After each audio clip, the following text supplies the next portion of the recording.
Everyone, तो ये है कन्या पूजन वाले दिन का व्लॉग। तो माता रानी का पूजा होने के बाद यहाँ पे सारी कन्याओं को हम लोगों ने बुला लिया। तो माँ ने यहाँ पे सबको चुनरी ओढ़ाया, आलता लगाया और फिर माँ यहाँ पे सबको खोइचा दे रही थी और खोइचा में जो चीज मिल रहे थे उसमें से बच्चे चूज कर रहे थे, मुझे ये चाहिए, मुझे ये चाहिए। यहाँ पे लड़ाई भी हो रहा था कि मुझे ये चाहिए वो चाहिए। यहाँ पे माँ ने सबको खोइचा दे दिया था और यहाँ से देख लो चैम दूर से ही देख रहा था। उन लोगों के पास जाने के लिए बहुत कर रहा था पर हम लोग छोड़ा नहीं, क्योंकि उन लोग के पास जाता तो सारे बच्चे भाग ही जाते। और आजकल के भैरव बाबा को आप लोग देख लीजिए कितने मॉडर्न हो चुके हैं। यहाँ पे कन्या पूजन खत्म हो गया था, माँ सबका आशीर्वाद ले रही थी और सारे बच्चे यहाँ पे जा रहे थे और इतने छोटे छोटे क्यूट क्यूट से बच्चे थे।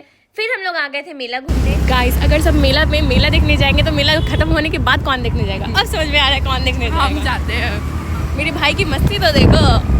फिर यहाँ पे हमारी स्कूटी की टायर की हवा निकल गई थी तो हम लोग यहाँ पे पंक्चर ठीक करवा रहे थे। तब तक मैंने यहाँ पे रील्स बना लिया। मेरा तो कोई काम है नहीं तो मैं रील्स ही बनाते रहती हूँ। फिर यहाँ पे हम लोग आगे चले गए थे तो यहाँ पे हमें दिखा था केदारनाथ वाला पंडाल का सीन। फिर यहाँ पे मेला खत्म होने के बाद हम घूम रहे थे तो यहाँ पे उतनी वाइब्स नहीं आ रही थी। आराम से हम लोग स्कूटी पे घूम सकते थे, ऐसा था कि मतलब। फिर हमें प्रेम मंदिर वाला पंडाल देखना था तो उसके लिए हम लोग आगे चले गए। फिर हमें इस वाले पंडाल में रियल की माता रानी सारे बन के बैठी हुई थी और फिर हम आ गए थे प्रेम मंदिर वाले पंडाल के पास और ये बिल्कुल लग रहा था कि रियल ही प्रेम मंदिर है।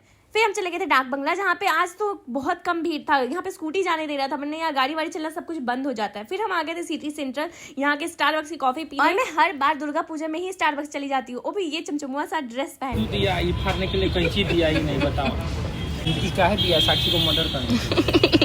अरे तो हैप्पी बर्थडे टू यू। फिर यहाँ पे हम लोगों ने कॉफी और पिया, फिर उसके बाद घर आ रहे थे और फिर यहाँ पे ये लास्ट पंडाल देख के और माता रानी का दर्शन लास्ट करके फिर हम लोग अपने घर की तरफ आ गए थे। और मम्मा के लिए भैया ने ये वाला गिफ्ट लाया था जिसको देख के मम्मा बहुत खुश हो गई थी। बाय बाय, मिलते हैं नेक्स्ट ब्लॉग में।